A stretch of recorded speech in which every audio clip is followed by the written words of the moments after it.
Okay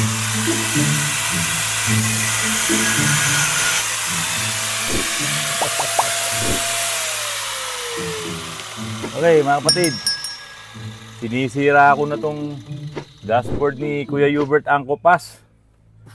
Ito ay sinisira ko para mabuo. Ito ha, maingay lang eh oh.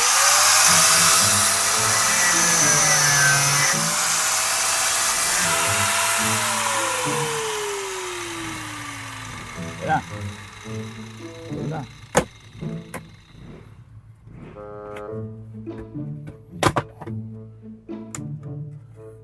Kuya Hubert, pasensya ka na ha. Sinisira ko na to. Pasensya ka na. Kasi mga kapatid, lalagyan ko to ng ano, ng stereo. Dito. Ayan oh, medyo tama na yun oh. Ito kasi ikakabit ko to. Ayan oh. Ganyan. Ngayon ito naman, syempre, ibubutas ko doon. Kasi plastic naman to eh oh. Oh.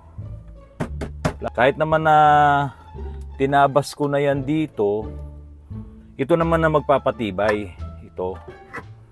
So, ganyan siya. Tapos syempre, ilalapat ko yun. Ngayon yung stereo, nandyan na yan. Oh, di ba? Kailangan kong tanggalin to. Lalagyan ko na lang siya ng ibang mounting dito. Pwede kang magdikit dito ng epoxy, marami. Tapos may tornilyo na nakatanim. Diba? Siyempre gagalusan ko muna to para kapit na kapit yung epoxy, pero marami. Tapos meron akong screen na ilalagay. Tapos magtatanim ako ng 2 tornilyo. Yung tornilyo na yon ang nakatornilyo dito. Dito naman kasi talagang may nakakabit naman doon sa original niya. Yan. Meron ditong lagayan talaga. Ito kasi yung aircon eh. Kasi pag bumili ka ng mga stereo na malapad, no, matatabunan, maharangan tong sa aircon. Kaya hindi ka makapaglagay ngayon ng malalaking stereo, yung 2-din. Pero ito mas malaki pa to sa 2-din eh. Okay. Testing.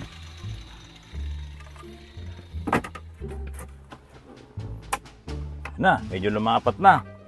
Pero kailangan ko pang umatras ng konti. So kulang pa yung bawas ko dito. Kulang pa ako dito. Kasi kailangan at least kahit paano pumantay siya. Nakausli pa to. So kailangan pumasok. Yan mga kapatid oh. So kailangan mapapasok ko yun at ito kukortehan ko to. May korting ganun yan. Yun. So buwasan ko to.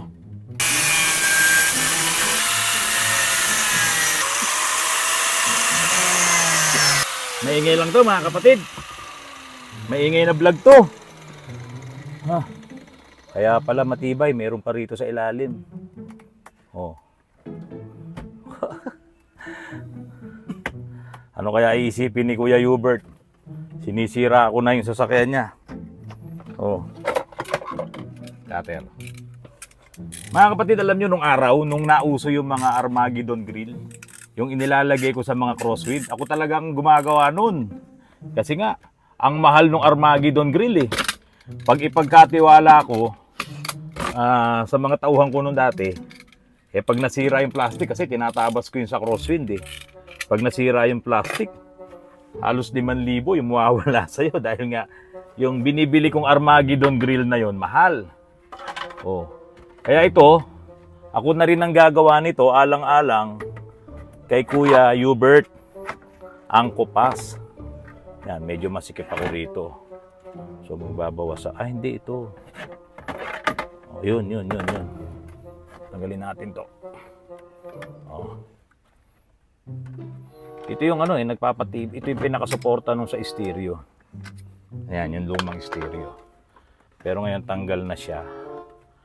Okay. Oh, dito. May konti akong sikip dito. Kukunin na ngayon natin yung korte nito.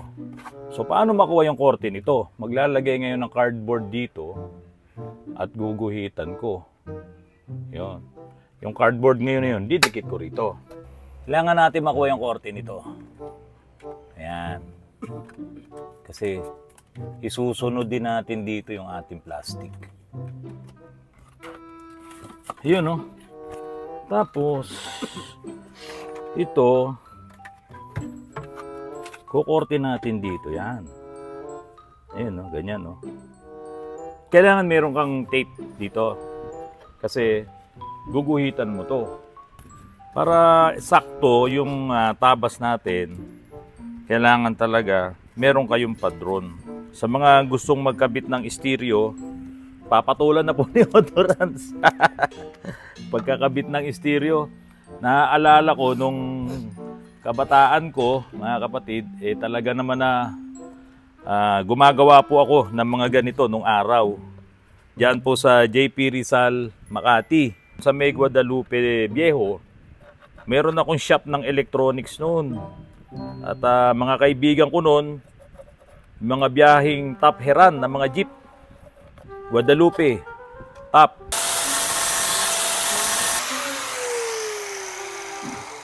Huwag niyong isasagad kasi ito namang portion na to, pwedeng liyahin na lang natin yan at tikilin para makuha natin yung tamang korte. No? Kaya ikukuha ako ni Glenn mamaya ng gauge na 100 na liha. Yung korte natin halos okay na. Pero magtatabas pa tayo, kaya lang itong portion na to, ito sumayad.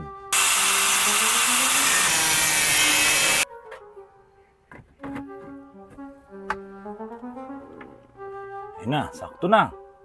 So dito maglalagay tayo ng fiber, no? Yung original na plastic dito sa harap, malalagay pa rin yun. O, pantay na. Hindi na siya umangat. Tapos, stereo.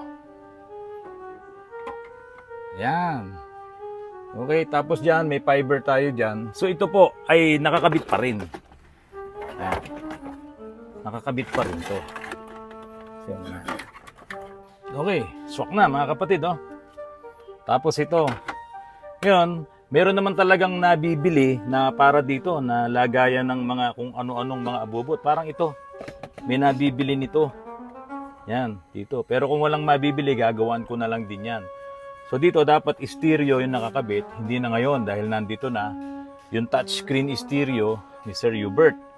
Ngayon, yung dito naman, wala tayong problema dyan dahil lalagyan natin yan ng fiber na nakahulma din sa kanya. Hindi katulad nito na mayroong ganyan. So fiber na ganito rin ang magiging kulay at ganito rin ang magiging texture yung nasa labas niyan. Ayan, so okay na tayo rito mga kapatid. Gawang Odorans. Ayan, Sir Hubert. Hintayin na lang natin na dumating yung stereo na in-order ni Kuya Russell para mailagay na dito at mapalagabog na natin ang tunog nitong sound system mo dito sa yung crosswind. Ito po pala ay naka-rack and pinion kaya walang wego. Oh. Wala siyang wego. Maganda po yung rack and pinion nito. Ayan, oh, ang ganda niya mga kapatid. Oh. Dito 2 din, mas malaki pa to dun sa 2 din. Ayan, ganyan ang forma niya, nakadiretso. Ayan. Mas malaki pa itong stereo na to doon sa mga 2 din. Ngayon, kung gusto mo maglagay ng iba pang stereo o kaya amplifier or merong ibang gadget na pwede mong ilagay dito, pwede pa rin. So hindi siya nakaharang dito sa air condition. Yung iba kasing nabibili, humaharang sa air condition. Yung meron siyang 2 din na ganun, tapos nasa gitna kasi yun eh. Kaya nakaharang dito. Ito naman hindi na. So nandito na siya. Forever na yan dito. May nakita akong may ginawa ako, yung inayos ko yung aircon eh. Talagang ibinutas dito oh. Kinabit dyan. Nasira rin yung ganito niya. Ito naman, maaaring sabihin nyo na nasira yung dashboard. Ganyan itsura niya. Pero ito naman kasi permanent na to dito eh. Permanent na ditanggal pa rin kasi nakatornilyo lang naman siya dito sa ilalim. Lalagyan natin yan ng tornilyuhan. Mga kapatid, ito yung buwis buhay na owner. Naayos na namin nila Mark. Ano? Tumaas yan ng konti kasi dati yung mold niyan nandito. Yan yung dati niyang position. So tumaas tayo ng mga 1.5 inch. Ngayon, kung maglalagay naman ako doon ng lowering block, wala nang problema yon, mababalik na sa dati. Pero kung titignan nyo mga kapatid, okay naman eh. Oh, kayo nga ang magsabi. Okay naman yung tindig niya oh. Diba? Halos hindi naman tumaas eh, pantay pa rin naman eh. Kaya kung magugustuhan ni Kuya Dario, kung nanonood ka man ngayon, magugustuhan mo yung tindig na to, eh baka okay na sa'yo yan. Yung ano na yan, yung taas na yan, or yung baba na yan. Ngayon, yung shock absorber na nakakabit sa'yo Kuya Dario, ito, wala na, sira na pala lahat to eh. Oh, yung pangharap, pininturahan na lang, dati pala tong dilaw. Oh, sira na siya. Yung sa kabila, laan na. Oh. Ngayon, magpapalit ako ng shock absorber.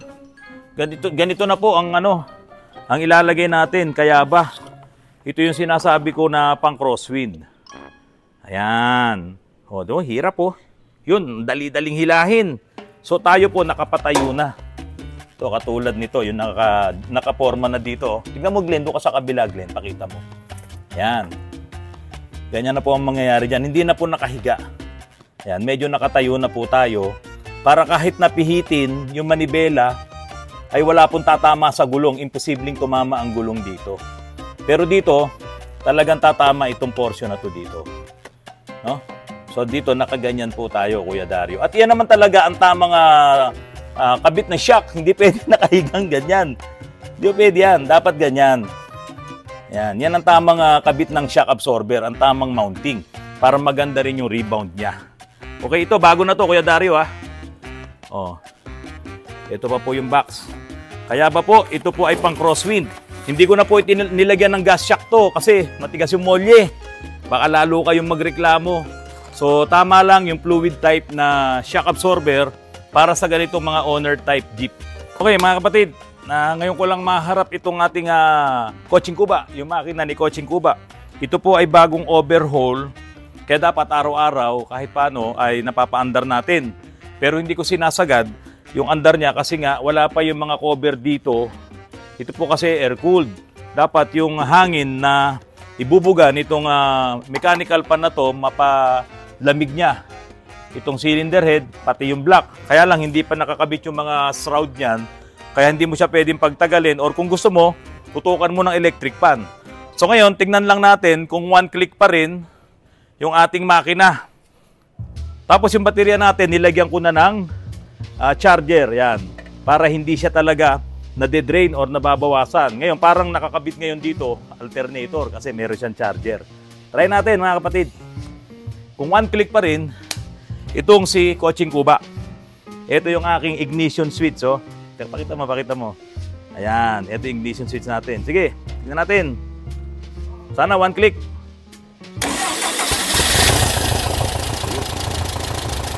One click. Umiikot. Umiikot, oh. Hindi nakakambyo. Oh. Hingi siya.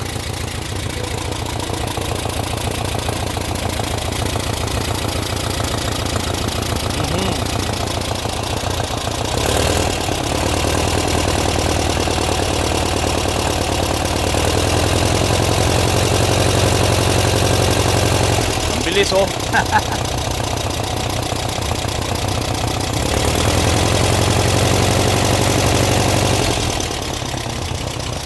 Diba? Ang bilis ngayon no. Kasi nagagamit yung kuryente. Oh. Pagka ni-revolution ko, bumibilis din yung ilaw ng ating LED kasi nga nagagamit yung kuryente. Tingnan nyo oh.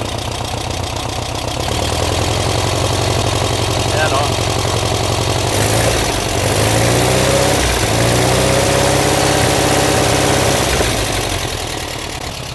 Walang usok. Tingnan nyo, oh. Nasyang usok. Okay, patayin ko na. Mga kapatid, isa sa target na gagawin ko pa dito sa makina natin ay lagyan ko talaga ito ng catalytic converter. Pero syempre dito, ang mangyari, dalawang catcon ang ilalagay natin dito. Kaya ito'y maiksi lang. Isang catcon dito, isa dito. Dalawa yan. Para hindi tayo magdagdag ng lason sa ating environment. Kailangan may catalytic converter. Lahat ay excited na matapos na itong ating body repair. Kaya dito po tapos na tayo. Lahat ng mga dapat gawin dito ay natapos na. Magpipintura na lang tayo. At yung rubber boots na pinabili ko para dito sa rack and pinion. Yan. Ito, higpitan na lang to. Hindi pa ito mahigpit. Aabot na po tayo sa 200,000 subscribers. Ako po ay nagpapasalamat sa inyong lahat sa patuloy nyo po na pagtangkilik sa Autorans at panonood nyo po ng aking YouTube channel. Ilang kembot na lang, sabi nga po nila, ay 200,000 subscribers na po ang Autorans. Yan po ay utang na loob ko po sa inyong lahat sa pagtitiwala nyo po sa amin. Kaya po, huwag nyo pong kalilimutan panoorin sa araw-araw ang aking mga vlogs. Yung mga subscribers ko po na pumupunta pa dito sa shop, hindi naman sila magpapagawa. Ako po ay dadalan lang ng masasarap na tinapay o kaya merienda. Maraming salamat po sa inyo. At yung mga nakaraan na nagpunta po rito sa shop, papakita ko po sa inyo ang mga pictures na kuha po namin. Basta tandaan nyo po mga kapatid, lahat po ay gagawin natin, makatulong po kami sa inyo, maipakita namin yung mga diskarte, yung mga techniques, at kung may mga tanong po kayo, huwag po kayong mahihiyang tumawag sa amin. Mga kapatid, maraming salamat po at happy Sunday po sa inyong lahat.